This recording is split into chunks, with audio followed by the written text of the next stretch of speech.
Final weigh-in ni David Benavides versus Zordo Ramirez natapos na mga boss at parehas nakuha ang tamang timbang sa cruiserweight division. Kaya tuloy na ang salpukan bukas araw ng linggo.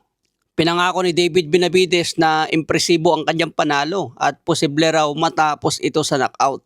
Pero maraming analis ang hindi kumbinsido na matatapos ni Benavides ito by knockout dahil matigas din itong si Zordo Ramirez. Kaya mas malaki raw ang porsyento na manalo si Benavides dito by decision. Samantala harapan naman ni Armando Resendiz kontra Jaime Munguia. Marami din ang naniniwala na kayang manalo ni Armando Resendiz by decision. Kaya abangan natin bukas ang matinding salpukan na ito mga boss. Samantala The Monster na Naoya Inoue medyo nagreklamo sila sa paraan ng paglalagay ng gloves ni Junto Nakatani. Pero sabi naman ng kampo ni Junto Nakatani na sa tamang regulation ng paglalagay nila ng gloves. Nag-usap naman ng maayos ang dalawang kampo at naayos ang kanilang concern. Kung makikita sa odds, times 9 po ang pagkadehado ni Junto Nakatani. Kung tatayan si Nakatani ng 1,000 pesos, mananalo ka agad ng 9,500 pesos.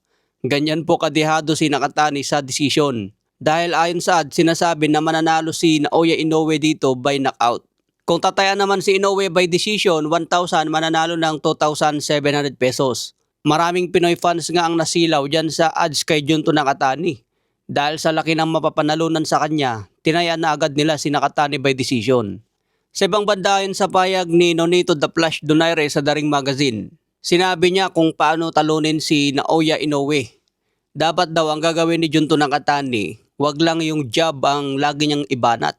Kailangan raw ni Nakatani ibato lagi ang kanyang straight. Dahil kung jab lang ang madalas gamitin ni Junto Nakatani, hindi raw ito sapat para pigilan si The Monster Inoue. Dahil magaling mag-adjust si Inoue. Kinilala rin ni Nonito The Flash ang bilis ng paa ni Inoue at ang kanyang bilis na kamao. Kaya kailangan daw ni Junto Nakatani dito gamitin lagi ang kanyang straight.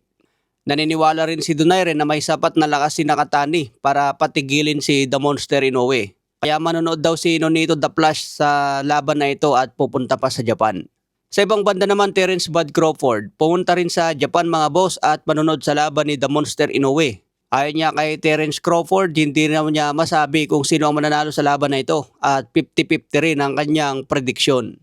Kaya hindi lang malaking laban ito sa Japan mga boss, kundi buong Asia. Ito na siguro ang pinakamalaking laban sa boxing ngayon. Labanan ng 2 pound for pound lalo na parehas Japanese. Kaya mamayang 5 PM, 6 PM abangan natin ang bakbakan. Sa ibang banda, kampo ni Cuadro Alas Casimero, sinabi na mas gusto nilang manalo si The Monster Inoue para daw mas ganaan si Janrel Casimero na baklasin si Inoue.